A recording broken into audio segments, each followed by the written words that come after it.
Sugata Loka Vidu Anodara Murita Nama Naranji Tata Dewa Nodana Odo Bhagawa Ini Bhiro Bhagawa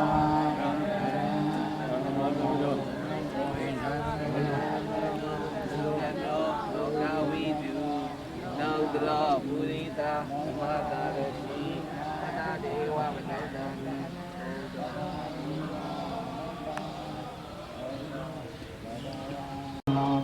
Vedasarana Tampano Sugata Purita Dhammatarani Tata Dewa Nodana Odo Bhagawa Ini Bhiro Bhagawa Aran Dhammatamudho Vedasarana Tampano Sugata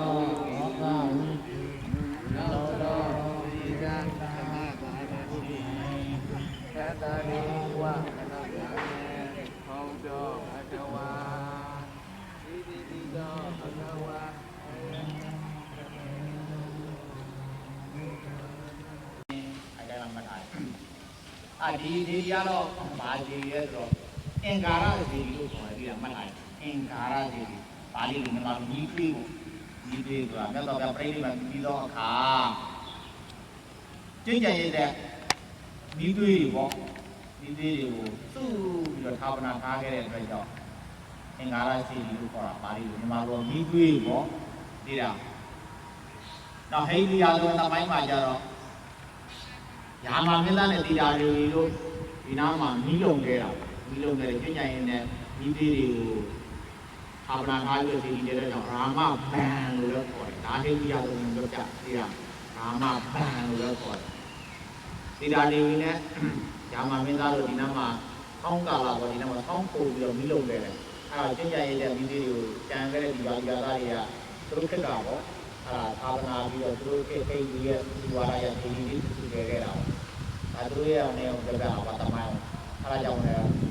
ရာမဘံလို့လည်းခေါ်တယ်တတိယမှတ်တာအင်္ဂါရကြီးလို့လည်းခေါ်တယ်ရာမဘံလို့လည်းခေါ်တယ်အဲ့တော့ဗျာပြိဋိဘံပြီးတော့အခါမှာမြတ်စွာဘုရားတည်တော်တဲ့လောင်ကျွမ်းတဲ့အခါမှာမလောင်ကျွမ်းခင်မှာဒီမန္တမင်းသားတွေသူတို့ရဲ့လွယ်လိုက်ဆက်လွယ်တွေလေဆက်လွယ်မကိုင်းလို့ခေါ်တာပေါ့အဲ့ဒီမကိုင်းလို့မြတ်စွာဘုရားဒါမြတ်စွာဘုရားနောက်ဆုံးပြုလို့ခြင်းလောကဝိတုအနောတရပုရိသဓမ္မသာရတိတထာဒေဝမနောတနံဘုရောဘဂဝါဣတိပိသောဘဂဝါကရံဓမ္မနမောဘောဝိရာကရဏသမ္ပန္နောသူရတောလောကဝိတုနောတရောပုရိသဓမ္မသာရတိတထာဒေဝမနောတနံဘုရောဘဂဝါဣတိပိသောဘဂဝါသာသနာသမဏောဒုက္ခတောသာဓမ္မသာရတိသတ္တရေဝနုတနံဘုရောဘဂဝါဣတိပိသောဘဂဝါအရဟံသမ္မာသမ္ဗုဒ္ဓောဝိသဇနာသမ္မာနောဒုက္ခတောသာဝိတုနုတောဝိယဓမ္မသာရတိသတ္တရေဝမနုတနံဘုရောဘဂဝါဣတိပိသောဘဂဝါအရဟံသမ္မာသမ္ဗုဒ္ဓောဝိသဇနာသမ္မာနောဒုက္ခတောသာဝိတုနုတောဝိယဓမ္မသာရတိသတ္တရေဝမနုဿာနံဘုရောဘဂဝါဣတိပိသောဘဂဝါသမ္မာသမ္ဗုဒ္ဓောဝိသဇနာသမ္မာနောဒုက္ခတောသာဝိတုနုတောဝိယဓမ္မဝိသာသရဏသမ္ပန္နောဒုက္ခတောလောကဝိတုနောတရောပုရိသဓမ္မသာရတိသတ္တလေဝနုတ္တနံဘုရောဘဂဝါဣတိပိသောဘဂဝါအရဟံသမ္မာသမ္ဗုဒ္ဓောဝိသာသရဏသမ္ပန္နောဒုက္ခတောလောကဝိတုနောတရောပုရိသဓမ္မသာရတိသတ္တလေဝနုတ္တနံဘုရောဘဂဝါဣတိပိသောဘဂဝါအရဟံသမ္မာသမ္ဗုဒ္ဓောဝိ သာသနာဓမ္မတော်ကတော်လောကဝိတုအနုရောမူရိတာမဟာရာယတိသတ္တဒေဝမနုဿာနံဘုဒ္ဓဘဂဝါဣတိပိတောဗရမောသန္တနာဓမ္မတံဘုဒ္ဓဝိသာသနာဓမ္မတော်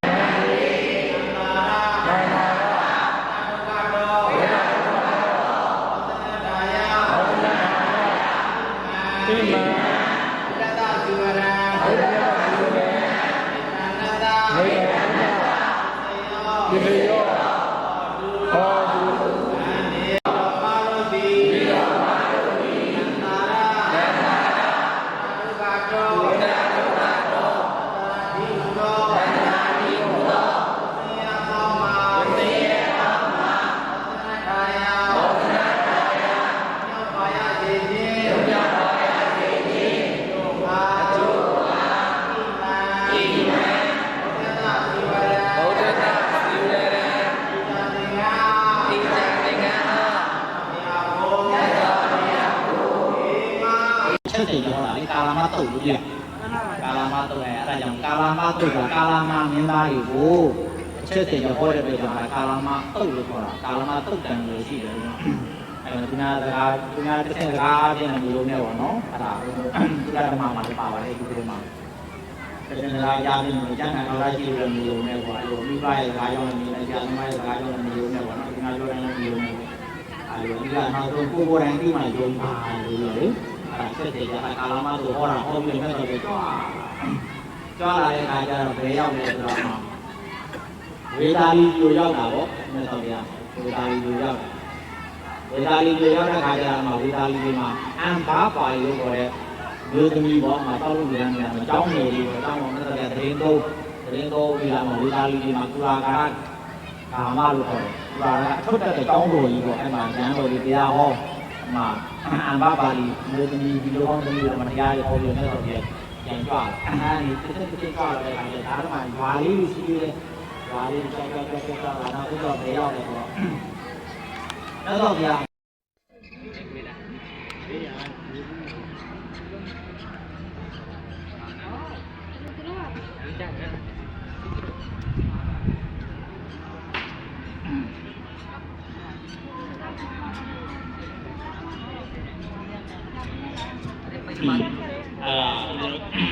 အားထောင်နေတယ်ပြီးမှလို့တစ်ဖက်ပြီးတော့တက်ပြီးကြတော့ပေါင်းနေမြတ်တာဟုတ်ပါအာယုံထောင်နေတယ်နော်ဒီမရပြောင်းရာကြီးရာလေးနဲ့ထိုင်တော်မှာအာယုံပြုထောင်ပြပြီးမှတစ်ဖက်ဒီနေ့ကဒီမှာဒီကောင်းကိုမှတ်တမ်းပြုပြီးတော့ဒီနေ့အများနဲ့တောင်းထားနေတဲ့ဒီလိုတော်ပါရဲ့တရားရိုက်ဖြစ်လို့ဒီလိုခံနေတယ်နေခံရတာပါအားကြောင့်လို့အာယုံရှိအောင်နေတာဒီခုရှင်မတိကဘုရားနေရာဆရာဟုတ်ကဲ့ပြောတယ်နော်ရောက်ရှိနေတဲ့နေရာဥတိနာယုံကြီးတဲ့ဘာကြီးလဲဥတိနာယုံကြီးပါအမှတ်တိုင်းဥတိနာယုံကြီးမြတ်စွာဘုရားပြိဋိဘံပြုတော်မူခဲ့တဲ့နေရာအမှတ်တိုင်းအဲ့ဒါအမှတ်တိုင်းအားရရောက်ရှိနေတဲ့နေရာမြတ်စွာဘုရားပြိဋိဘံပြုတော်မူခဲ့တဲ့ဥတိနာယုံကြီးမင်္ဂလာမင်းတို့toiletရှိကို toilet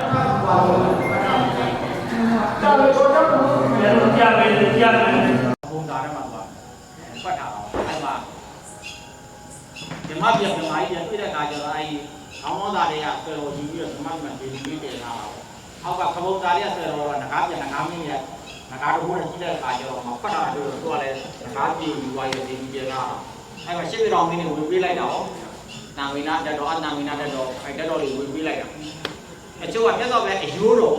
ဖြစ်တဲ့တက်တော်လေးကိုချစ်ချူလေးတွေဖြူခွေးနေတာအသွေးတော်ဖြစ်တဲ့တက်တော်ဆိုရဲနေတာဟုတ်တယ်မင်းကြီးတော်နဲ့ပြီးလို့ပေါ့ရွေးစီးလို့ပေါ့ရဲနေတာမြတ်စွာဘုရားသဘင်ပေါ့သဘင်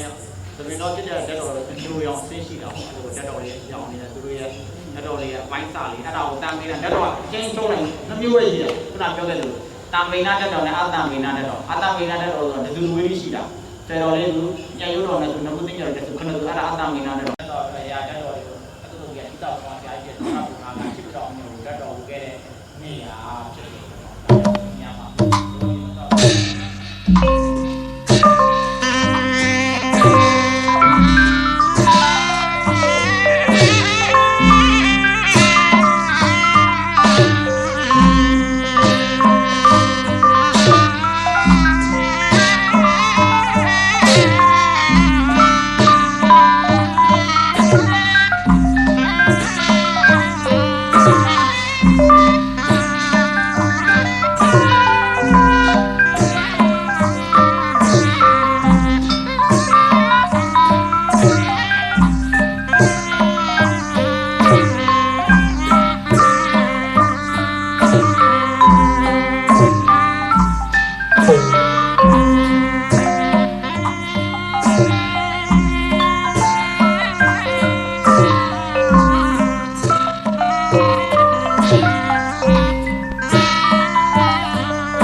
ဝ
ဒီစားကြီးရဲ့ဝေဒာလီရဲ့လူတွေရဲ့လူကြီးတွေတင်စားကြကြတယ်အဲ့မှာစစ်ဖြစ်တဲ့ခါကျလူတွေတင်ကြီးမရှိတဲ့ခါကျတော့လူတွေကမာရီစားကြလူကစားရတာချက်ပါစားရတဲ့ခါကျတော့မာယူရင်းလူတွေတော့မသားဘူးအသားရအဲ့မှာညက်ကလေးကဒါလူတွေအများကြီးကျောင်းလမ်းနဲ့လူတွေကလည်းအဲ့ဒါတကားပိတ်ပြီးတော့မှသွားတယ်ဆိုနေကြတော့ဒီမလေးကြောက်အဲ့ဒီမှာဒီအနှံ့နေအဲ့ဒါတင်းကြီးနှံ့နေအဲ့ဒါဘောလုံးတော့ဖြစ်နေတယ်အဲ့ဒီမှာနိုင်ငံဥပဒေဒီကြီးတွေလိုင်းလို့မရဘူးသူကမြတ်စွာဘုရားရဲ့ဒီမှာရှိရပေါ့နော်မြတ်စွာဘုရားပြင်တယ်မြတ်စွာဘုရားပြင်တာမြတ်စွာဘုရားပြင်တဲ့ခါကျမြတ်စွာဘုရားမကြွခင်ပေါ့မြတ်စွာဘုရားမကြွခင်မှာပက္ခရဝတ္တမူဆိုတာဝေသာလီကြီးဝေသာလီကတစ်ချိန်လုံးကစိတ်ကြီးဆုံးပါပြီးခိုက်တက်ပူတာပေါ့အကြီးသုံးပါးပြီးဒဝေကန္တရာကသတ္တန္တရာကရောကန္တရာကဆိုတော့အကြီးသုံးပါးပြီးခိုက်တက်ပူတယ်ဒဝေကန္တရာကဆိုတော့နမုခေါင်းမရဲ့ဒီပေါ့နမုခေါင်းမလာပေါ့တိုင်းရာရှာပြီးနမုခေါင်းမရဲ့ဒီကိုဒဝေကန္တရာကဆက်ရောက်လေခေါ်တာပေါ့အားရပြီးတဲ့ဒီပေါ့ရောကန္တရာကဆိုတော့ယောဂပြီးပေါ့အနာယောဂပြီးကြားရောက်တာပေါ့ဦးဇင်းတို့ခုဖြစ်နေတဲ့ပုံပြလို့ပေါ့အဲလိုအနာယောဂပြီးကြားရောက်ပြီးတဲ့ယောဂပြီးကြားရောက်တဲ့အခါကျနိုင်နေတဲ့စီးပြီးတော့ပြိုကွဲပြီးတော့ဒုက္ခရောက်ကြနောက်တက္ကနာကလက်နဲ့ပြီးတော့သူကလည်းစစ်ဖြစ်တာရာစီကြီးတွေဖြစ်တာတနိုင်တဲ့နာကဒုံကြီးနဲ့တမ်းပြကြတော့အဲ့ဒါကတက္ကနာကဆက်ရောက်တာနောက်ဒီရင်းစစ်ဖြစ်တာသတ်တဲ့ဖြစ်လက်နဲ့ပြီးဆက်ရောက်နေတာတက္ကနာကလို့ပဲခေါ်ကြတာပေါ့အဲ့ဒါဝေဒာလူကြီးမှာတတိသုံးပါပဲဆက်ရောက်တော့လူသမီးတော်အမှာတတိသုံးပါဆက်ရောက်ပြီးတော့နောက်ဆုံးလူကြီးပြည့်စည်ကြတာလေလူကြီးဒေသာကာလနာမုန်တိသမာဟိတောနာမေနာကမေနာသရဏိကိစီဣရံဣရံမေရဏမဏိတံဧနာပိစေနာသုဝတိဟောတုယံတောပရိဝဏ္ဏယိသုစေသမာဓိမာနတိကိညမဟုသမာဓိနာတိနာသမောနာဝိဇ္ဇတိဣရံဣရံမေရဏမဏိတံဧနာပိစေနာသုဝတိဟောတုယေဘဝရတတ္တတတ္တမာသရဏိကိတာဟိပါတိဟောတိဧကတိတယသုရတသာဝကာဧရေသုရိနာနိမဗလာနိဣရံဣတံမေရဏမတိရံဧနာတိစေနာသုဝတိဟောတုဧကတောရမတ္တတံလေနာဧကမိတောဘောဓမတတံဟိဧကယကတာမတ္တဝိဒရှာယထာမူလမေမုတိကုသမာနာဣရမိတံကေရဏမတိတံဧဒေနာသစ္စေနာသုဝတိဟောတုဒီလောကမေမေတိယောတိယသရောတိဝါရေယသမ္မာမိယောလူကမန္တပုရိသဝနာမိယောရိယသိသာနိဟောတုယေနာသစ္စာမေဥရောဝေတိဓမ္မိယပိညေနာသုတေတိတာနိဣဇာမိတေဟောတိဘုဒ္ဓမဂ္ဂတာအေရောဓမ္မမာတိယံတိဣရမိတံကေရဏမဏိတံဧတေနာသစ္စေနာသုဝတိဟောတုသဟာဝတတတ္တမသမ္မာယာယာတုဓမ္မတိတာဘဝန္တိတက္ကယာပိစီဝိစီကိစီကိသာဣရမဏဝါပညာတိကိစီသတ္တဝါကာယိသဝိပမုတ္တောစေသာတိဌာနာနိအဘကာတောဣရမိတံကေရဏမဏိတံဧနာသစ္စေနာသုဝတိဟောတုဧသာဟိတောကာလပရောတိမာဝေနံအာယိနာဝါသာဥဒ္ဒစေတနာဝါဘဝတောတသပိစ္ဆာနာဘဝတပိကပရဏဝုဒ္ဓဣရမိတံကေရဏမဏိတံဧနာသစ္စေနာသုဝတိဟောတုမနာဘာဝောမေရတဘုံတိတံယေဧမာနာမယေသမာသေမေဧမိတတုဓမ္မဓမ္မဝရအာရိတေယဧကနာအမိတာနိတိဘဝမေမိသေနာမိတာဝိသုသန္တာမေတ္တာနိယာယေ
चश्मे पहनने से गिर जाते हैं शराब वाले नहीं पहनते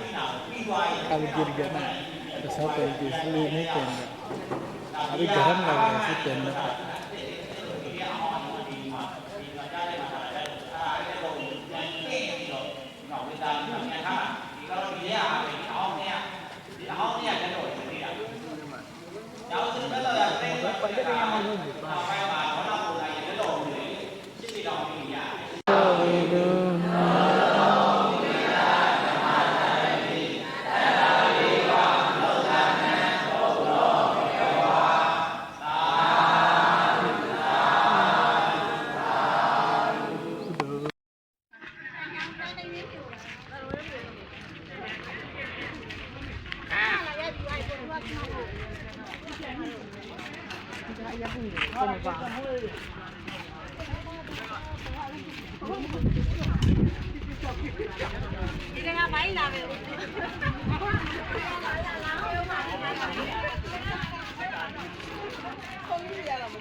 Datu.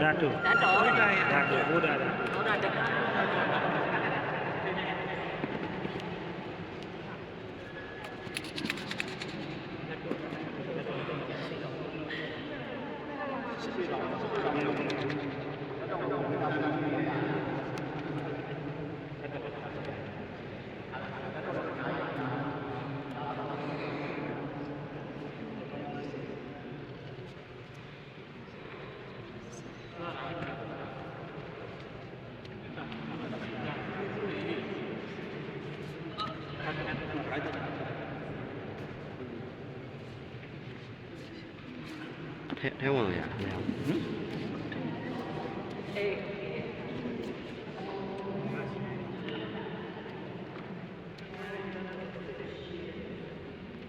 Mà tôi tha cái này dài nha, cái này là may, tôi tha cái này dài. Mà nó ra giờ tha cái ruby cũng là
ပွဲ page ကနေဆိုတော့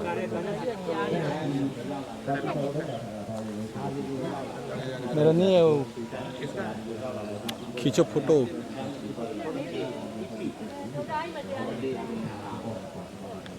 ai đi rồi không ai cần giá cao bây giờ thì là giá tôi là như thế này rồi anh ăn lên là đi tàu mình là giá tôi yêu đi xin để đi tàu mình là anh ăn lên là cả giá rồi mà nó tập giá này chứ giá thì mà âu đi ghê giá thì mà âu đi ghê nhà tôi là giá long này mà giá thì bồn này giá thì bồn này anh tôi là thằng nào quên ai mà anh ăn lên là cả giờ đi tàu mình là đi lại ô xem bộ này chỉ ha đi có quà đó chỉ nhiều giá con đâu nó xong rồi chọn chắp bố gửi là mà đủ cái thùng nó gọi là chắp bố gửi là mà đủ đi có quà chỉ nhiều giá con cũng đi tầm bắt đi này là gì rồi nó cái gì này là gì rồi ít hơn là đi có gửi gì à đó đến xem qua thì xem gì rồi mình đi ai xem ra rồi mình ra để bà đào này đó để bà đào để ý bà đào cái này cũng thà đó à cái những người đi đi đến xem gì rồi cái gì chịu về à nó à lúc nào cũngသူဆောက်ဖို့ပေါ့နော်။ဆုံးသားလို့ရှိနေတာပါတဲ့။ဒီလိုမျိုးမျိုးလာလို့ရှိတယ်။တိုင်းပြည်ကတာကိုသိရတယ်နော်။တိုင်းပြည်ကမှာတစ်ခါကိုယ်ရောလို့ဆိုလို့ရှိတယ်။ဒါတရားအပြင်ကမရတော့ဘူး။ဒီလိုမျိုးတရားအထုတ်နေရတယ်။ဒါလို့ဆိုလို့ရှိရင်တောက်ပြီးတော့ဒီလိုမျိုးတွေကိုယ်ကတော့ဘာလို့ပြောရအရင်ကမြေတော့တယ်အောက်မှာပြီးလွယ်တော့ပြီးတော့ကျေကိုလေးတော့ရပါတယ်။တိုင်းပြည်ကတရားအထုတ်ရရတယ်။အော်တော့ကြားပြတာပေါ့။အဲ့တော့တော့ကြည့်ပြီးတော့ဒါလည်းရောက်ပြီးတော့ဝေးနေတော့ဒါကလည်းမရှိတဲ့ဒီလိုကလည်းဆောင်းပါဘူး။ဒီလိုကတော့ကြားပြအောင်မှာတော့ပေါ့။ကောင်းတာကောင်းတယ်ဒီမှာအားလုံးကြည့်အောင်ဆက်ပါလို့။အဲ့ဒါတရားဟောတာစီကိုတရားဟောတဲ့အခါကျတော့ကြားဖြစ်အောင်ကြားဖြစ်တဲ့အခါကျတော့လည်းတော့ပြန်ကြွလာတယ်။ဒီလိုကြမှာဆလောင်းဖြစ်ကြတယ်။အဲ့တော့ဒီကြားတဲ့အခါဒီရောက်တော့ဥလာတော့ကြောင်းဝင်တာရောက်သူကြောင်းလာကြောင်းတဲ့အခါကျတော့ဆက်တော့ကြားထုတ်တယ်တော့တွေ့ရည်ယတိညီဆိုပြီးတော့ယတိညီဆိုပြီးတော့ဘုလိုရတဲ့မှာဘုလိုရတဲ့မှာဦးဇင်းတို့နာလန်ကတက္ကသိုလ်ဆိုတာသွားပါဒီကနေတော့သူမဖင်သေးဘူးနာလန်ကတက္ကသိုလ်သွားအဲ့နာလန်ကတက္ကသိုလ်ကအဲ့ဒါစင်ကားကြီးပုဒ်တယ်ခါကြီးတယ်ပြည်တာနာလန်ကတက္ကသိုလ်ဖေးနောက်မှာနာလကရွာဆိုပြီးမှတ်တယ်နာလကရွာအဲ့စင်ကားကြီးပုဒ်တယ်ခါကြီးပေါ့အဲ့ကသူတငယ်ချင်းနဲ့လူနေတာဥပတိတ်တနဲ့ပေါ်လီတာတဲ့တငယ်ချင်းမျိုးရှိတယ်ရှေ့တော့ဥပတိတ်တနဲ့ပေါ်လီတာဥပတိတ်တဆိုတာကအကြီးပေါ့နည်းနည်းတကြီးတယ်ဥပတိတ်တနဲ့ပေါ်လီတာဆိုငယ်တကယ်ချင်းနှစ်ယောက်ပေါ့ငါထားလူနာမရဥပတိတ်တနဲ့ပေါ်လီတာဒီနေ့ကျတော့သူတို့ကတောင်ထိပ်နှစ်ဖက်ပဲသူတို့သွားကြည့်တာဘာလို့နှစ်ဖက်ပဲသူသွားကြည့်တဲ့အခါကျတော့အမှအုပ်လေးတစ်ချိန်ရှိတယ်လေဒီကြားသူတို့ကအခုလည်းလောက်ပါတယ်တောင်ထိပ်နှစ်ဖက်ပဲသူတို့အဲ့မှာသူကသွားကြည့်တဲ့အခါကျတော့ဒီနေ့ကဥပတိတ်တနဲ့ပေါ်လီတာအပါကြည့်တဲ့အခါကျတော့အမှမင်းသားရဲ့ပျော်ပုံနဲ့မင်းသမီးတွေရဲ့ပျော်ပုံနဲ့ပြောမှလူရှင်တော်တွေကဟီလာနဲ့စလုံးထုတ်ပုံကိုသူကကြည့်ပြီးတော့မြင်ပြီးတော့လူတွေကနောက်နေ့တည်းကမမဟုတ်ဘူးနော်ဒီလူကတော့ငါတို့ကြည့်နေတဲ့ဒီပတ်ကြည့်တဲ့နေ့တည်းမခံဘူးလို့နေ့တည်းမခံဘူးလူတွေကပျော်ပါနေကြတယ်မင်းသမီးသားတွေဟီလာနဲ့ဟီလာခနေကြတယ်လူရှင်တော်တွေကဟီလာခပြီးပြောနေကြတယ်သူတေးချင်းတွေအောင်နေနေကြတယ်အဲ့လိုသူကသုံးသက်မိလာပေါ့ပညာရှင်တွေရင်းကြီးရှင်တွေအဲ့တော့တကယ်ကြီးကတော့လက်ခုံပြီးတော့ကြားချဖို့တော့ပါဆိုတော့ပြောနေရဖက်လာပြောနေဆိုတာကဒီနေ့ရောက်ပြောနေရအောင်ဒီဘုံမောင်နှမများကျွန်တော်တို့ရသော်ဘုရားရှင်တင်သုံးတော်မူခဲ့တဲ့ဝေလူဝင်ကျောင်းတော်ကြီးမှာအခုချိန်ခါကြီးအောင်ရသော်ဘုရားရှင်ကိုလိုမြတ်ကြီးတတိယရဲ့ရှင်းမောက်မှာတင်သုံးနေပုံကိုကျင်းထဲမှာအာယူကြပြီးတော့မှရသော်ဘုရားရှင်ကိုလိုမြတ်ကြီးကိုပူဇော်ရင်မိုက်ဆရာတော်ဘုရားကိုတာရီကလည်းဟာလေးနဲ့ရှိခိုးပူဇော်ကြတော့မှာဖြစ်တဲ့အတွက်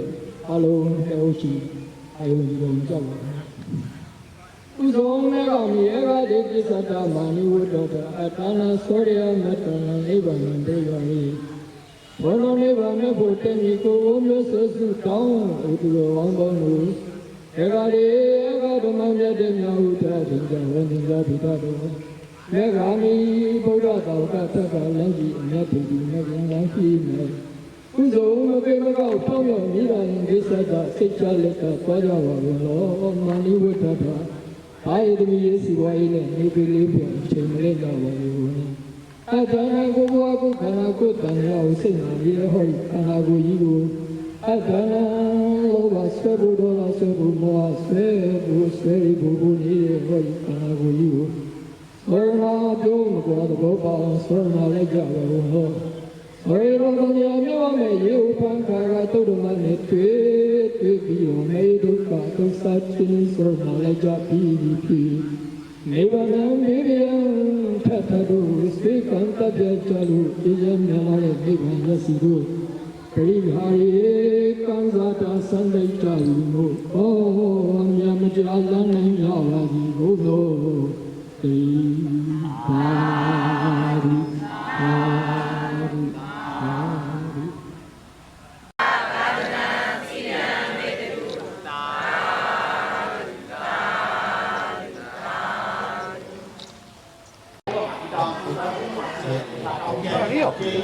မြက်ကြီးထိုင်နေကုတ်သွားလိမ့်မယ် ဆ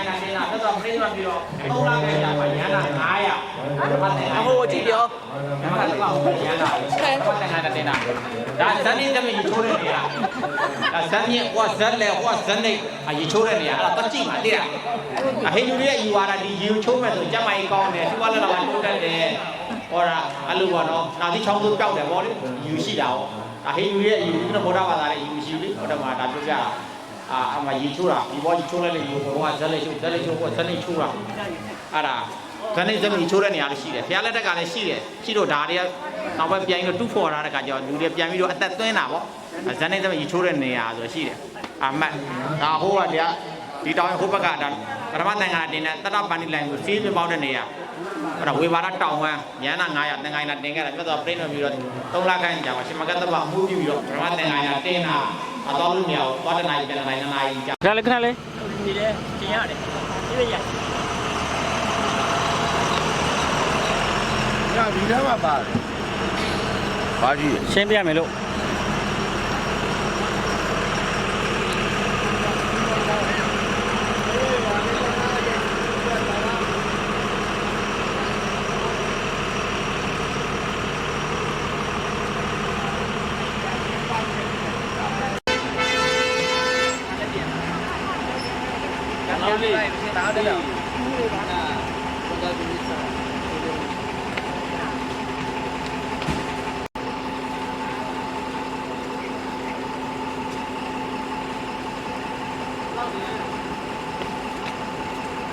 Linda, sigo, Linda. Explico apa?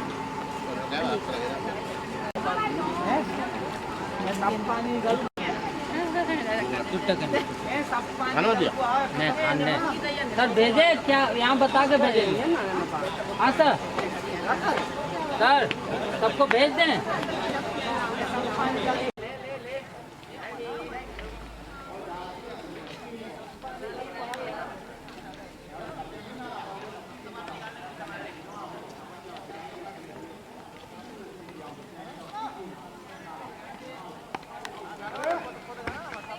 မြတ်စွာဘုရားပြိဋိဘံပြုတဲ့အခါမှာ3လခန့်ကျမှပထမသင်္ကိုင်းတာတင်တာလေးခုနကဦးဇင်းပြောခဲ့တဲ့နေရာပထမသင်္ကိုင်းတာပင်က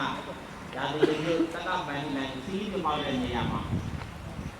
အဲ့ဒါပထမသင်္ကိုင်းတာတင်တာကိုမြတ်စွာဘုရားပြုပြီးတော့3လခန့်ကျမှပထမသင်္ကိုင်းတာတင်တဲ့အခါကျတော့ခေါင်းဆောင်မလေးတဲ့ရှင်မကသမမရှိဘူးရှင်မကသမမရှိဦးတောင်းပြီးတော့ဟိုပထမသင်္ကိုင်းတာတင်တာနောက်ဒီနေ့ပြောရတဲ့နေရာတက်လို့နေရာတဲ့ဘာသာနိုင်ပြန်နိုင်မနိုင်ကြဘူးဒီကြီးလည်းပါတဲ့ကြောင့်ဒါဒီဖြစ်မှာဆိုလို့အရိယာတွေကြားဘူးတယ်မသွားပါဘူးဒီလိုပဲလေးလေးပြောပြတာပဲပါရင်နိုင်သူ့ဒီလိုဒါလေးတရားကတည်းကသိပြီးတော့တိတတ်မှာကွန်ပျူတာတွေ3ရောက်လာအဲ့လိုကားနဲ့တော့ကတ်ပြီးတော့ပါတော့အဲ့ဒါသင်ပေးတာသူကတော့များနဲ့လာတော့များပုံစံနဲ့တွားတာပေါ့အဲ့ဒါပရဝတ္တနိုင်ငံတဲ့ခါကျတော့တရားအစတတမင်းပေါ်တော့ဒီကိလေသာတွေထောက်ပံ့နေအဲဒီပေါ်ဒီအာနာဇတ်ပေါ်တင်နိုင်တဲ့ဝဲကြီးဖြစ်ပြီးတဲ့ပုဂ္ဂိုလ်ဖြစ်ပြီးတဲ့ပုဂ္ဂိုလ်တွေကတော့အဲဒီကာဝယ်ပြီးဖို့ပေါ်သူကအဲဒီကာဝယ်ပြီးသူကပေါ်နေတွေ့ရနေရလူကြတိုးနေတာပေါ့ဒါဗမိတာမင်းရဲ့ခန္ဓာတိုင်းကိုမှတ်လိုက်နံပါတ်1ဗမိတာမင်းရဲ့ခန္ဓာတိုင်းရဲ့ပြီးတာ ဒီထုံဒီထုံ ဗမိတာမင်းရဲ့ကျင်းတော်ဘုန်းနဲ့ဆဲတယ်ဗမိတာမင်းရဲ့အကျင်းတော်နော်အဲ့ဒါမှတ်တိုင်းအဲ့တိုင်းလားမှတ်တိုင်းဗမိတာမင်းရဲ့အကျင်းတော်မြန်မာရဲ့ဗမိတာကြီးလို့ခေါ်တာပေါ့ဗမိတာမင်းရဲ့အကျင်းတော် အဲ့ဒါကျင်းချတိတဲ့အတိုင်းလေဦးသိဝေလူမှာပြောပြအတိုင်းပဲအဲ့မှာဒီဝိရကမြတ်စွာဘုရားကိုလှုပ်ကြံတာလေလှုပ်ကြံမှု၃ခုလေမြတ်စွာဘုရားကိုလှုပ်ကြံရင် तू ကဘုရားကိုတတ်ပြီးတော့ तू ဘုရားလုံးမှာသာတတမင်းဝင်ကြတော့ तू ကသူ့ဘေဗမိတရာမင်းတတ်ခိုင်းတာတတ်ပြီးတော့ तू ကမင်းလုပ်ခိုင်းတာသူတို့เนี่ยအုပ်ချုပ်ပြီးတော့အုပ်ချုပ်မှာကိုတိုင်းပြည်ကြီးအုပ်ချုပ်ရောက်လာတော့18နှစ်ရေရောက်လာတာသာတတမင်းသား18နှစ်ရေရောက်လာတဲ့ခါကျတော့မှအဲ့လိုဒီအသားနဲ့ဒီဘက်ကစီးအောင်တာပေါ့စီးအောင်တဲ့ခါကျတော့စိတ်ကြောင်းလဲပါလူငယ်ဖြစ်တဲ့အောင်လူငယ်ဆိုတော့သိဉာဏ်အားနည်းသေးတာအဲ့ကြမှာသူ့ပြောထောင်ချတာလေဒီမှာထောင်ချခဲ့တဲ့အခါဘုရားရှင်ကျင်းတော်လို့ကတော့ထောင်ချခဲ့တယ်ထောင်ချခဲ့တဲ့အခါကျတော့အစယူ ညီတော်ကိုရှာရီနေပါခင်အာဂရမတွင်ကတေးရည်။အော်ချစ်လာတဲ့သားလေးကိုအမေရင်ထုကရွှေဆိုင်ပါသည်။မင်းနာမတိလောက်ဆရာပါဒီပေါက်တော်မြို့ကချရှာသည်ရွှေတိုင်းမြို့မှာအကိုကနဲ့စာလို့စီဒီပါနဲ့သားသမီးရဲ့ချစ်တဲ့သင်္ကန်းသားကိုအပြည့်ဒီနေရာလေးမှာမြင်တွေ့နိုင်ပါတယ်ဆိုတဲ့အကြောင်းရာဟုဓမ္မမိတ်ဆွေများကိုမျှဝေပါတယ်ခင်ဗျာအားလုံးကျေးဇူးတင်ပါတယ် သာ သာတေသာ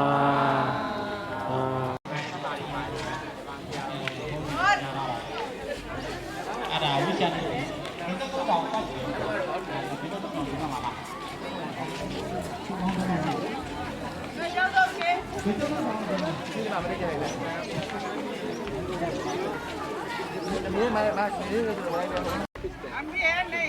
ကဲအဲ့ဒါဗုဒ္ဓသာသနာစီရန်တိတ်တုံးကျင်ရွတ်ဆိုပြီးတော့ပူတော်ကြအောင်ဗုဒ္ဓသာသနာ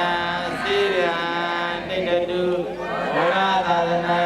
စီရန်တိတ်တုဗုဒ္ဓသာသနာစီရန်တိတ်တုသာဓုသာဓုသာရန်တော်ကြီးပေါ့ငါပတ်စိုးကိုင်းတဲ့ရန်တော်ကြီး90လောက်တော့ရှိတယ်90လောက်ရှိတာသူတို့တောင်းတက်နေတယ်ဒီအမ်းရေးကြည့်ပေါ့အောင်ပါလေအမေတောင်းလိုက်မှာပါလေဒီရန်နေပါလေဒီရန်အားဆက်ပါလေအဲ့ဒါဟာဝနာနာလို့ခေါ်တယ်နာနာတက်ကတော့အစ်ကိုဒါရာနေ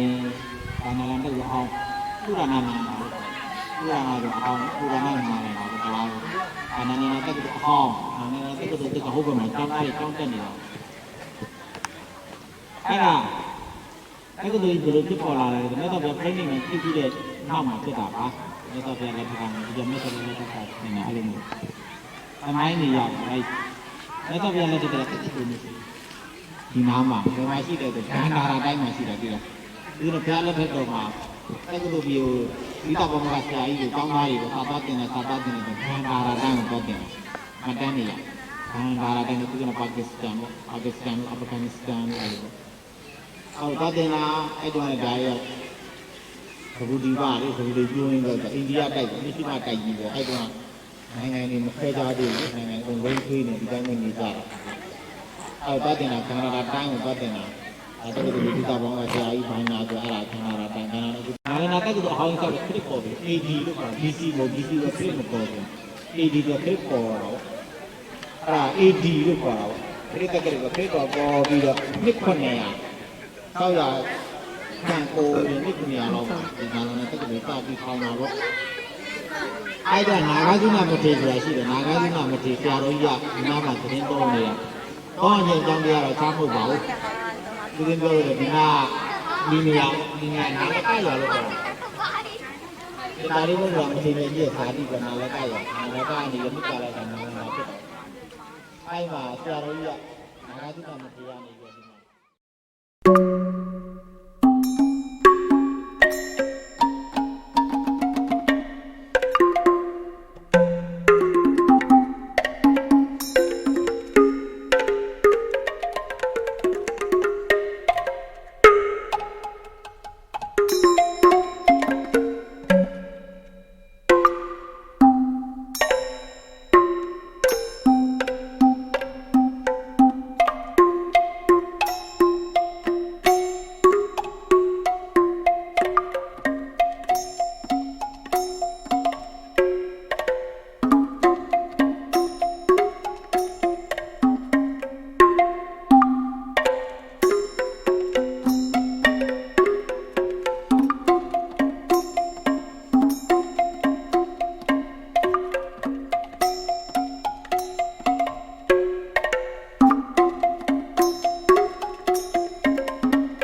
cho nên đó là người ta ham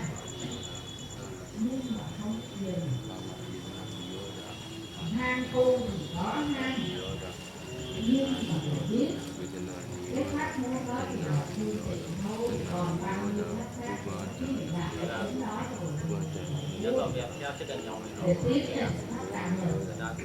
còn mình dính mắt rồi cho cái pháp đó là thùng lại sai nữa rồi còn đó là không tin cái pháp của Lăng Nghiêm thì Phật nói bố ra kìa rồi thà về tin à cho nên đó là ở đây chúng ta con là cho chúng kết duyên với một Lăng Nghiêm trước rồi bắt đầu đi từ từ lại tại vì phải biết pháp nào mình đi tới nơi tới chốn thì tranh thủ Lăng Nghiêm là kinh đại thừa mà học cái bộ Lăng Nghiêm rồi các vị sẽ có trí tuệ đó.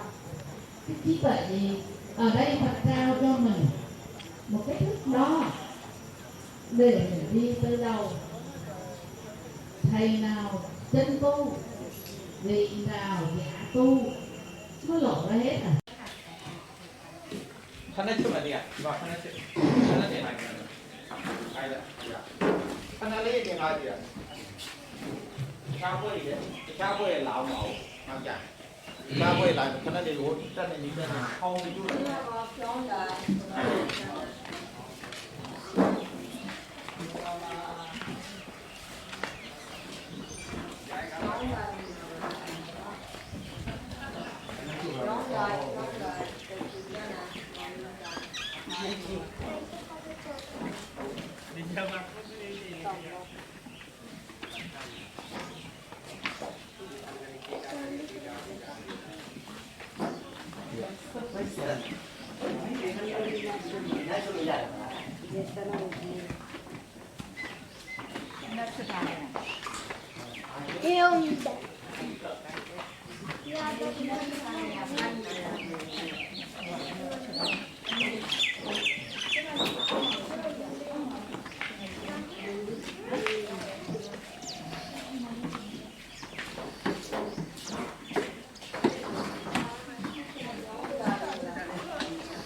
con này của nó đi cầm bagi này đi rồi đi ra ngà để đem gì vậy đem hàng như này à có nó mang như này để ao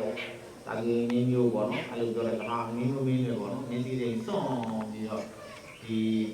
các ba rồi phải không ai để chịu chết gì đâu các ba rồi không ai để chịu chết nào để chịu thì con này của nó về đi thêm lại rồi theo cái này chết mà anh em rồi là về theo cái này rồi của nó thì là nhiều người ta cao rồi cho cái vòng thì rồi khi mà người ta đi ra thì đi ra thì anh rồi bây giờ long thì có dân đi có đi anh rồi ai trả thì nhiều bộ rồi làm bằng ra đây mà giá thì nhiều giá thì ai câu này đây là cái số đầu là cái số đầu thì bằng câu này đây là đây cả giờ cái số đầu giờ cái số anh uru là đôi cả giờ ai mà uru là cái tâm vọng cái tâm vọng muốn chịu thì cái gì hay là để ăn thôi uru là không phải nên là sau này giờ uru là gì ta đi đâu như vậy ai mà uru là muốn chịu thì cái gì hay là để ăn thôi là hay à nó uru là cái gia long vậy nào cũng ai lo cái gì cũng ai lên xe này đâu nên này xem ai mà thái như vậy là giờ nào đi được là đi ra nào đi rồi thái cái là chúng ta là để bây giờ chúng ta làm gì để cái đó chúng ta làm gì rồi mà chúng ta phải làm luôn cái gì các cái như người ta sẽ để ta xong sẽ tạo ra cái gì khác chỉ bây giờ là chúng ta làm gì để ai thấy để chi mình thì được rồi ở nhà để thân chủ thảo ở nhà này như là mình như này về nó này rồi ai sẽ tạo cái nam luôn đó rồi cái nam luôn đó là làm nam luôn để chơi để làm cái này nên du đôi nhiều như vậy ဒါကြီးကိုပြောပါဦးအဲ့ဒါလည်းဒီလိုပေါ့အပြင်လာလို့ပြောပြန်ပြောမှာဒီလို ဆက်ကဒီလမ်းကြီးဘုံကြီးဒီမှာဒီရှာရှာနေနေရပါတယ်အဲ့မှာတခုသင်ရအောင်လို့ဆိုဒါနနဲ့ပတ်သက်လို့ကျွန်တော်တို့ဘဝတင်ဖြစ်နေပြီလားဒီလိုကျွန်တော်ရဲ့တရားတစ်လျှောက်လုံးကျွန်တော်ရဲ့ဘဝထမ်းလာတဲ့ဘဝတစ်လျှောက်လုံးမှာလည်းဒါနနဲ့ပတ်သက်လို့အကျဉ်းကြီးအခါကအမျိုးသားစုံစုံနေရာဒီကအပေါ်များများမှာအတူတကွဖြစ်စီကဥရဲ့ဖြစ်စီဒါနမှုကိုမကြပြုလုပ်ခဲ့ကြဦးပါဘူး။နောက်တော့ရှင်တော်ကလည်းဒီတင်ကြတဲ့ဘာတော်ကိုဆိုတဲ့ဘာသာတစ်ခုတည်းမှာဘဝကောင်းကျိုးတရားတွေနဲ့ပတ်သက်ပြီးတော့မှဒါနဟာရှင်တော်မှာအရေးကြီးတယ်ဆိုတဲ့အကြောင်းကိုပြောကြားထားတဲ့သတ်တော်လေးရှိပါတယ်။ဘဝကိုပြန်လာတဲ့အခါမှာဆောင်ထင်းရမယ်၊စာရုံကျင့်လို့ရမယ်တရားတွေရဲ့မှာသီလရဲ့တရားရဲ့ပညာရဲ့ပုံဉာဏ်ဆိုတဲ့ဒါနာကောင်းမှုရာအင်တန်းမှာအရေးပါပါတယ်လို့ပြောဖို့တော့မထေရရှမ်းတဲ့ဘာတော်ငေးလာတဲ့အမေးကိုဖြေခဲ့မှုပါတယ်အဲဒီထဲမှာဒါနဒီဘဝကောင်းကျိုးအတွက်ဒီလိုရှောင်လိုက်ရမယ်ဘဝကြီးအတွက်အင်တန်းမှာအရေးပါတယ်လို့ခံယူထားကြအောင်ဖြစ်ပါတယ်ဒါနဲ့ပတ်သက်လို့ဒါနရဲ့အမျိုးအစားပြပြမှုလေးကိုကျေးဇူးရှင်မြတ်ဆရာတော်ဘုရားကြီးမှာထားတော်မူထားတဲ့ဒါနကောင်းကျိုးလေးကိုနည်းနည်းလေးတော့ကြောက်ရပြီးတယ်ဒါနနဲ့ပတ်သက်လို့ပထမဦးဆုံးသိထားရမယ့်ချက်ကသတ္တရာကံပြီးအလူတော်ပြုလို့တဲ့နေရာမှာဓမ္မတိရေးကြည့်လို့ချက်ကတရားဖက်တန်ခံနဲ့ဒီလိုမျိုးပါလို့ဆရာတော်ဘုရားကြီးကကိုယ်စုံတိုက်တွန်းထားပါတယ်။တတ္တရာကြည်လင်သောစိတ်စဉ်ဖြင့်တတ္တရာကြည်လင်သောစိတ်တွေဟာစိတ်စဉ်ဖြင့်မျိုးပေါ်သားလူပေါင်းတမျိုးတို့ဒါနံဒီရှိအဒီလေးပြင်နေတယ်။ဒီလံသမာဓိဒီဒီလာနဲ့ဆောက်တည်နေတယ်။ဥဘောဒရကာမကရောတိဥပုပ်လို့ပြုနေတယ်လို့ပြောထားပါ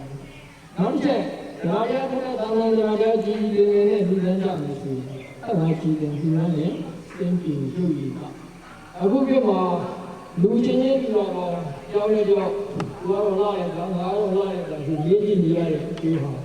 ဒါရဖက်တော်ကြောင့်ဒီနဲ့အကျိုးပါလို့ဥပမာဒီလိုတော့နောက်တစ်ချက်ကတော့လူလမ်းမျိုးရဲ့နေရာမှာတက္ကိစ္စခန္ဓာ၄ဒီဆိုတဲ့ရိုးရိုးသေးသေးဟိုးဆိုင်တက်ဆိုင်ရတကားပေးတာ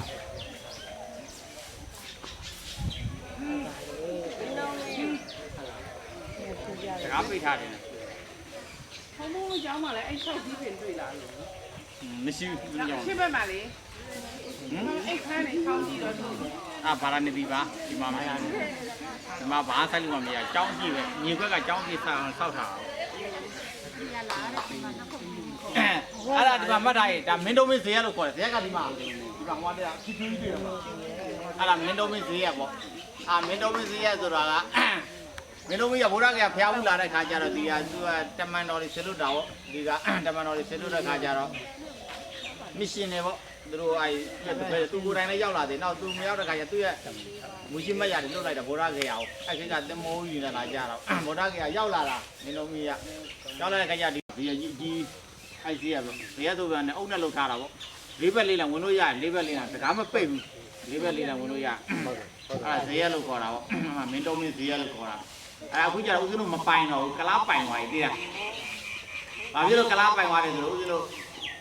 မြန်မာနိုင်ငံအစိုးရဂါဗမန့်မထိမ့်သိမ့်နိုင်ဘူးသာဒေဝယောတာနံဘုရားကေကတော့ထိုင်နေတာကြတာဒီကိတော့ဘောဝါဘဟံဘ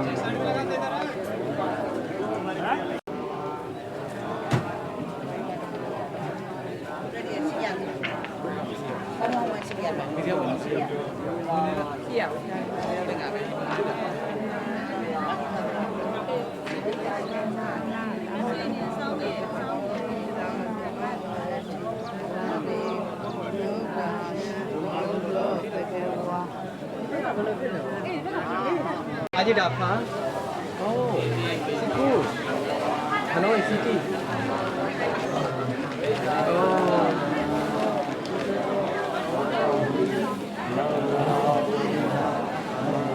Fish.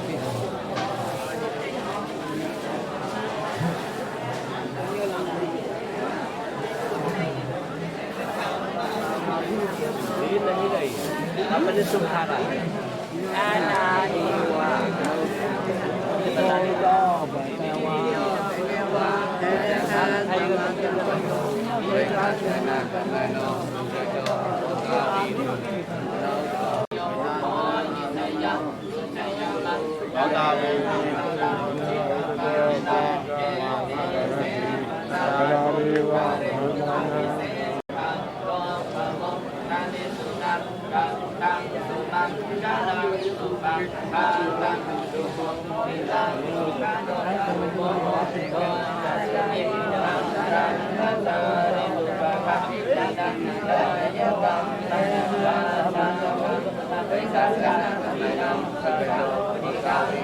भैया फोटो कितना किलोमीटर पर piece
Sandha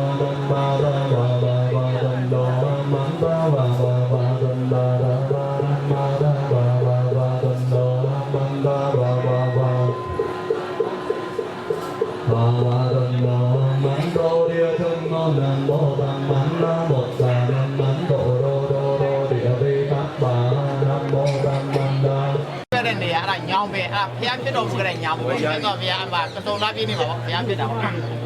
မာတကလေးတရားသုံးခုနဲ့ဖျားဖြစ်တာမာနသားတွေအောင်မြင်တော့ဖျားဖြစ်တဲ့ခါကျတော့ညုံရမှာပုပ္ပေနိဝါဒနုဒ္ဒရိညောင်ရတော်မူတာဗောမြတ်စွာဘုရားညုံရပုပ္ပေနိဝါဒနုဒ္ဒရိညောင်ဟိုးရှိဘွားတော့ဘာတွေဖြစ်ခဲ့တာသတိရတာခွေးဖြစ်ခဲ့တာကြောင်ဖြစ်ခဲ့တာမြောက်ဖြစ်ခဲ့တာအဲ့ဒါသတိရတာဉာဏ်ပညာအဲ့ပုပ္ပေနိဝါဒနုဒ္ဒရိညောင်ရတာဗောရတဲ့သူအဲ့မာနသားတွေအောင်မြင်ပြီးွားကြီးအတွင်းရအမြင်ရနေဗောမာနသားတွေအောင်မြင်ပြီးွားကြီးအဲ့ညုံရမြတ်စွာဘုရားပုပ္ပေနိဝါဒနုဒ္ဒရိညောင်ရတော်မူတာခဲ့တာဗောတကောင်းရမှာဒိဗ္ဗသကုညံအောင်ရတာဒိဗ္ဗသကုကနှစ်မျက်စိလို့ခေါ်တယ်ကြောက်တောင်နေထဲမှာဘာတွေကြီးထိုးပေါက်ပြီးတော့ကြည့်လို့ရသမုဒ္ဒရာထဲမှာဘာတွေရှိတယ်ထိုးပေါက်ပြီးတော့ကြည့်လို့ရမျက်စိကိုနှစ်မျက်စိလို့ခေါ်တယ်ဒိဗ္ဗဆိုတာနဲ့ဒိဗ္ဗဆိုတာနဲ့သကုဆိုတာမျက်စိနှစ်မျက်စိလို့ခေါ်တာပေါ့အဲတကောင်းရအချိန်မှာဒိဗ္ဗသကုအဘိညံရတော်မူတာမိုးတော့ရအချိန်မှာအတဝဲခေယပေါ့အတဝဲခေယညံရတော်မူတာအတဝဲခေယဆိုတာအတဝဲကုန်ခန်းတာကိလေသာကုန်ခန်းတယ်လို့ပြောတာပေါ့အဲ့ဒါမှမန်၅ပါးကိလေသာကျရမယ်ကိလေသာ၁၀ပါးကျရမယ်1500ကိလေသာအောင်မြင်ပြီးတော့ဘုရားဖြစ်တာပေါ့ညဝရမှာပုပ္ပေနိဝါဒနုဒ္ဒရိညောင်ရတော်မူတယ်တကောင်းရမှာဒီပါတကုဘိညံပေါ့ရတော်မူတယ်ဘုဒ္ဓရမှာအတဝေကရဘိညံရတော်မူတယ်ပုပ္ပေနိဝါဒနုဒ္ဒရိညာဒီပါတကုညာတဝေကရဉာဏ်၃ပါးလို့ခေါ်တယ်အဲ့ဒါမှတရားကြီးတွေဆိုတော့အဲ့ဒါကိုဒီကောင်းရဲ့ဒီလိုခေါ်တာဒီမှာဒီကတာတင်တယ်ဒီကတာတင်တယ်ဆိုတော့မြတ်စွာဘုရားကြီးဉာဏ်ကျူပြန်ပြီးရွတ်ဆိုတာဒါပဲလေတန်ရုံးစင်လေးနည်းနည်းကြံသေးတယ်သူတို့ချင်းချင်းပြောတာမြတ်စွာဘုရားကြားတာသူတို့ရဲ့တန်တရားကိုပယ်ဖြောက်လို့တော့ဒီနေရာမှာဈေးနဲ့လျှောက်ပြတာဆင်ញင်သုံးသက်တာနောက်ဆိုပဋ္ဌာန်းကျိုင်းမှာရောင်ပြီးတော့60ခုယူတာသိလားဒီနေရာပဲသိလားပြီးတော့60ခုပြီးတော့မူခဲ့တဲ့နေရာအဲ့ဒါမိဓမ္မ9ကျမ်းအဲ့ဒါနောက်ဆုံးပဋ္ဌာန်းကျမ်းကိုကျမ်းနဲ့ရှေ့6ကျမ်းမှာရောင်ပြီးတော့60ခုနောက်ဆုံးပဋ္ဌာန်းကျမ်းမှာဘာဖြစ်လို့လဲဆိုတော့ပဋ္ဌာန်းကျမ်းရဲ့ကျေပြန့်လို့ဟုတ်တယ်ပါဦးဇင်းသမုဒ္ဒရာအဲ့ဒါကြောင့်ဦးဇင်းတို့ပဋ္ဌာန်းဦးဇင်းတို့သမုဒ္ဒရာကိုနိုင်တာအနန္တနယအနန္တသမုဒ္ဒရာသမုဒ္ဒရာကြီးကတမ်းမမြင်တမ်းမြင်ကျေပြောဆိုပဋ္ဌာန်းကျမ်းရတယ်ကျေပြောတယ်ဟုတ်တယ်မဟုတ်လားအနန္တနယဆိုအနန္တဆိုတာအဆုံးပိုင်းကျနယဆိုနီးပေါ့အဆုံးပိုင်းကျမြည်တော့နီးနာတယ်နဲ့ကျေပြန့်နဲ့နဲ့နဲတယ်ပဋ္ဌာန်းကျမ်းအဲ့မှာပြတ်စော်ဗျာဥပမာပြတာပေါ့အာနန္ဒငါးကြီးရပေါ့ရိုးရိုးချောင်းနေရှင်းရိုက်နေမှာဆိုငါလို့ပြအောင်အနန္ဒဘာလို့မှရှိတဲ့တက္ကုတွေကိုမလောက်ဘူးအဲ့လောက်ကြီးပဋ္ဌာန်းကျမ်းကျေပြန့်တာပေါ့ကျေပြန့်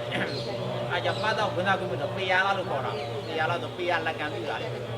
လူတွေစကားပြောတယ်ဟာအကောင်ထားတယ်ကောင်းတဲ့ထဲပိစေယောနေကရာပိစေယောဘုရားနေကရာပိစေယောဝိဇာနာပိစေယောဝိဇာနာပိစေယောအာတိဝနာပိစေယောကမ္မပိစေယောဝိပါကပိစေယောအာရပိစေယောဟိရိယပိစေယောသာနာပိစေယောမေဃပိစေယောနာမြတ်ပိစေယောဝိပဿနာပိစေယောအာတိပိစေယောနာတိပိစေယောဝိကတပိစေယောအာဝိကတပိစေယောတိသာ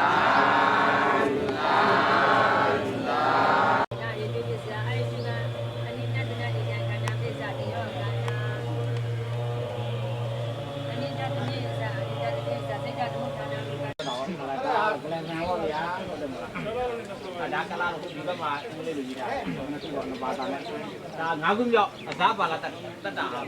ဒါပါလာညောင်ကြီးကမြတ်စွာဘုရားခဏရဘလို့တရင်သုံးတာပေါ့ဘောလုံးလေးတော့ဒီလိုတော့တရင်သုံးတာ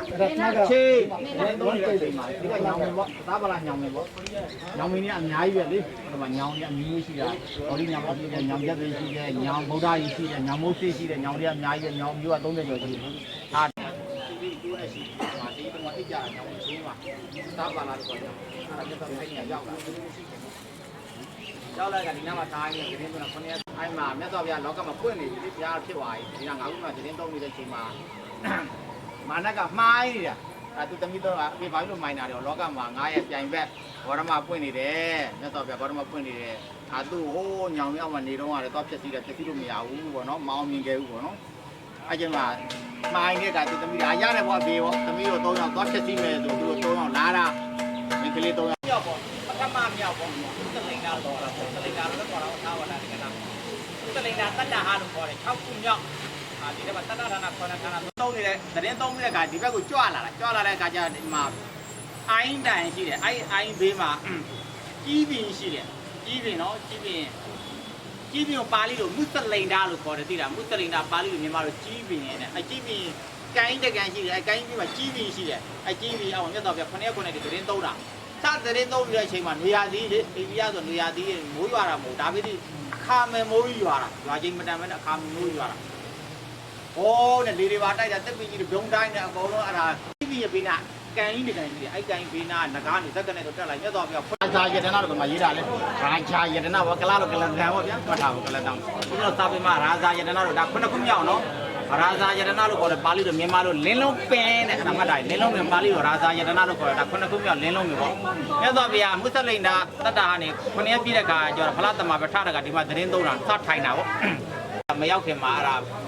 သူ့လဲရရက်တန့်သွားတာပေါ့ရက်တန့်သွားတဲ့ခါကျတော့ဘာဖြစ်တာလဲပေါ့အရှိမအဲ့ဒါဘာဖြစ်တာလဲကြီးတဲ့ခါကျတော့ဆင်းကြီးတဲ့ခါကျတော့အဲ့ညီကိုနှစ်ယောက်ကဆင်းကြီးလိုက်တဲ့ခါကျတော့သူတို့ရဲ့ရှင်းမှာလူတယောက်တွေ့တာထိန်မင်းဆောင်နဲ့အဲ့ထိန်မင်းဆောင်နဲ့ကသူတို့ကိုတင်ပြပြီးသူတို့ဘယ်သွားမို့လဲဒါတို့မြစ်တမဒေတာဗုဒ္ဓဂယာသွားမို့ပေါ့နော်ဖះ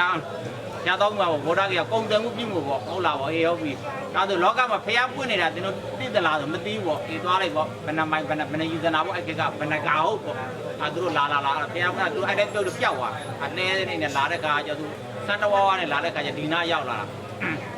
အဲ့တမုဒ္ဒဗန္ဒီကာပေါ့ညီကိုနှစ်ယောက်ပေါ့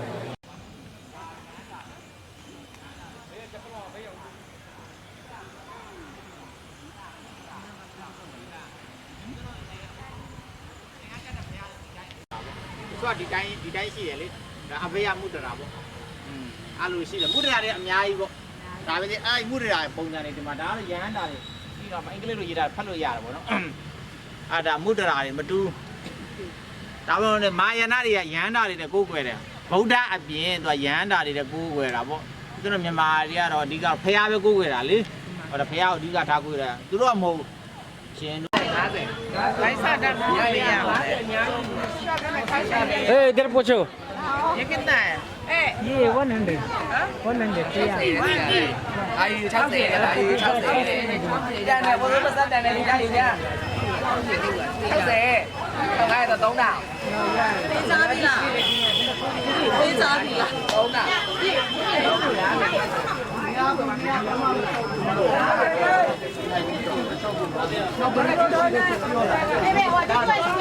phim này là không lại là đam tay cái khu sai men đa sai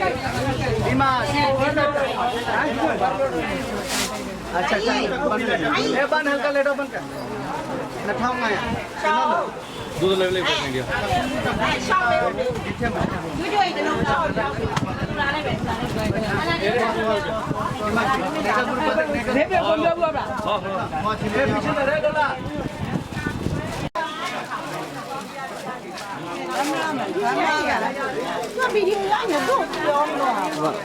ပြောပါတိုက်တာယူရဲ့ပြီးမှဈေးချော့တယ် ဟုတ်တယ် မဟုတ်ဘူးဈေးကောင်းလေးသိချင်တာလေဒီကသူက320ဆိုဘယ်လောက်ကျဒီမှာနေဝါငါဝယ်လဲ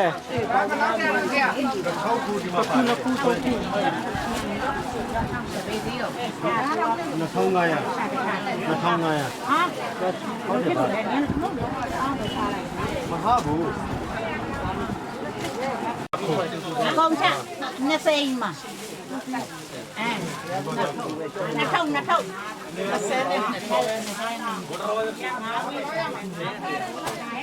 subscribe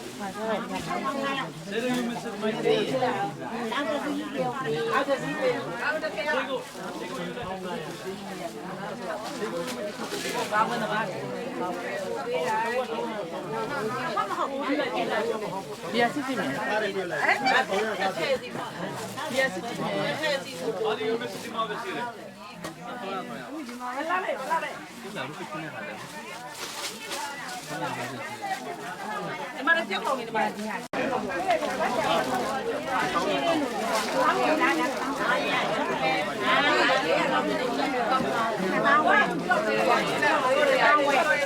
Ghiền Mì Gõ để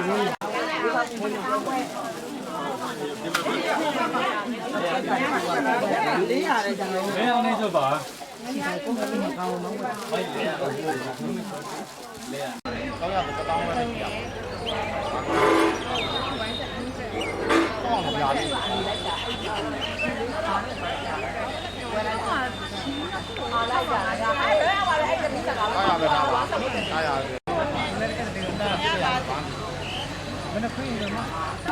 lỡ